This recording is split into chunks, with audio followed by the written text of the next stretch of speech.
We are going to discuss about the continuity of certain functions. The first set of functions which we are going to discuss is about the polynomial functions. Polynomial functions are basically my quadratic equations, cubic equations and so on. So in that we will be having terms which will be based on x raised to n form, that is x raised to n, where n is basically a natural number. So something of this sort, where n will be a natural number, that is 1, 2, 3, 4. The next function which we are going to see is my modulus function. In modulus function, you will be having something like this, a mod x.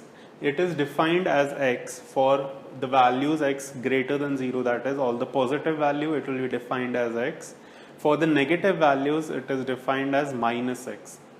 So you have to remember this particular definition for my mod of x. Now basically in continuity you have to check for the limit's existence or not.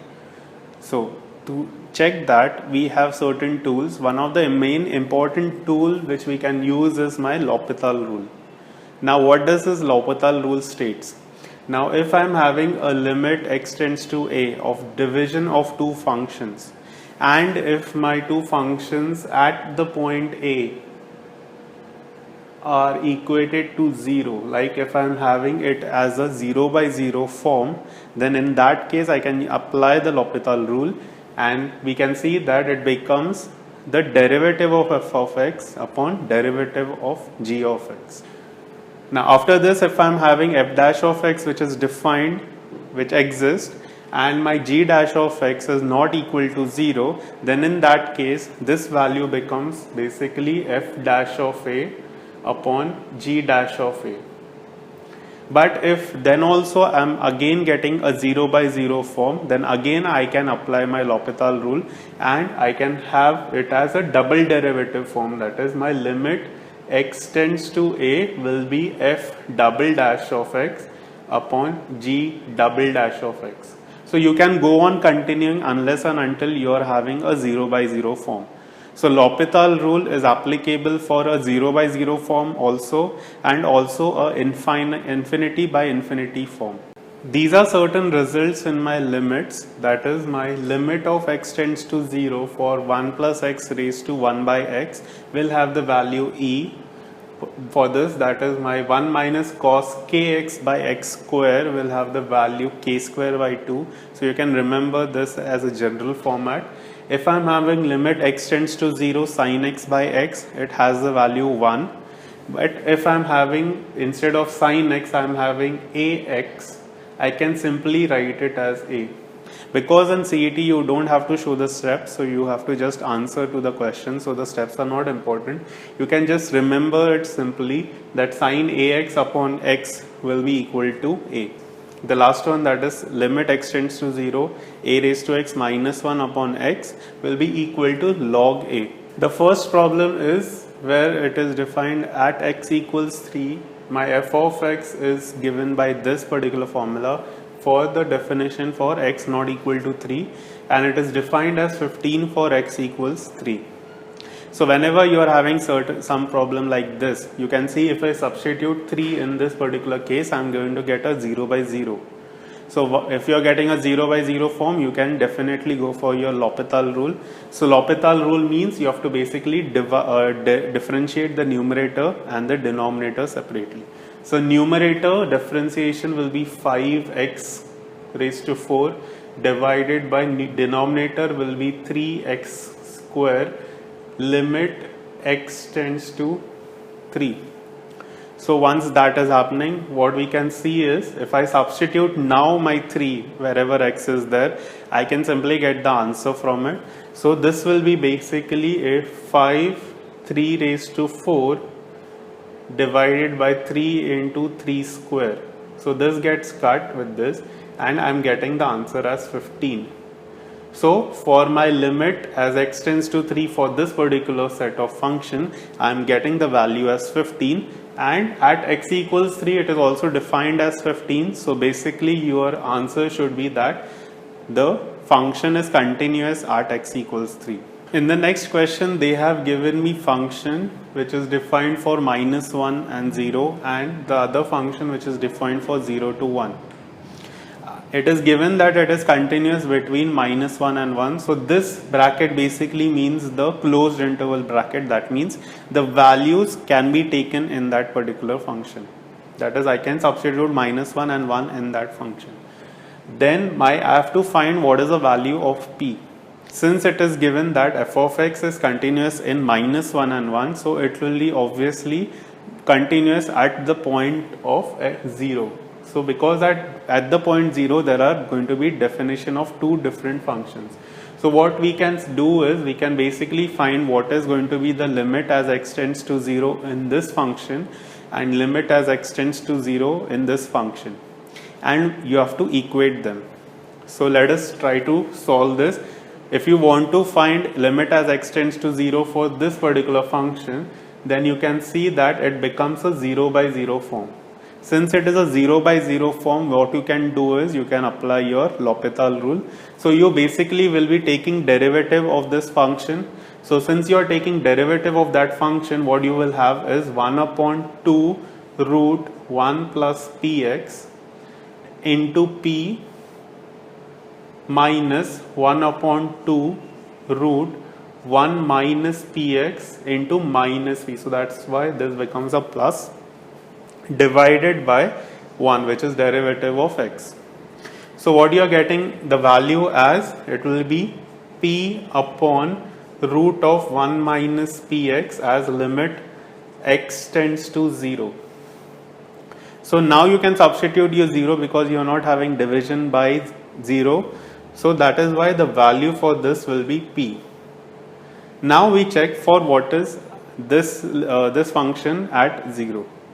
So if I substitute 0 directly, I am not getting any division by 0. So I will get the value for this particular case as minus 1 by 2. So since it is continuous at 0, my p should be having the value equal to half. So you will check your d. Next type of function is wherein you will be having a y which will be given in a parametric variable form, that is 1 upon t square minus t. So it will be given in t form, and my t will be dependent on x. So t is given as 1 upon x minus 2. In this case, they are asking for what values of x will be my function discontinuous. So how to solve? So basically you will get one of the value of discontinuity from this equation itself, that is my t equals to that x. So in this you have to check which value for x you are getting a division by 0. So you are getting a division by 0 when x equals 2. So one of the value you will be getting directly is x equals 2. So next what you do is you take the y, you find the values of t for which my denominator is getting 0. So in this case you will be finding the roots of this equation. So you find the roots of equation as minus 2 and 3. You pick up one of the value, like if you pick up minus 2, you will get minus 2 and you substitute in this. So minus 2 is equal to 1 upon x minus 2 and you find the value of x. So you will get x minus 2 is minus 1 by 2 and x is equal to 3 by 2 as the answer. So your other value for x is 3 by 2.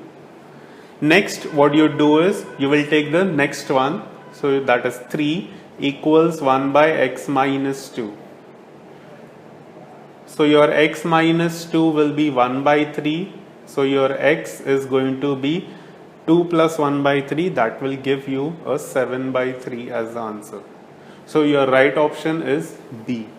Next set of questions that can come is using my mod sign. So mod x will be another favorite type of sum.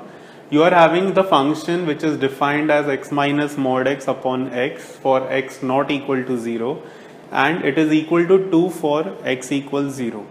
You have to find limit as x tends to 0 f of x. These are the options given to you. So what you will do is you will take this particular set of equation and you will apply the lower and the upper limit for this. So since you are talking about x equals 0, so you will be having x greater than 0 values and x less than 0 values. So for x greater than 0, that means you are approaching your 0 from the positive side of 0. So you're finding limit as x tends to 0 plus of f of x. So since you're going from x tends to 0 plus, you're basically going for x greater than 0. So for x greater than 0, my function f of x will be defined as x minus x upon x. So you're getting the value as 0. Limit as x tends to 0 minus. So in that case, I'm approaching from the negative side. So my x is basically less than 0. For less than 0, I know mod x is defined as minus x. So I will get the value as x minus of minus x. So that will give me x plus x upon x.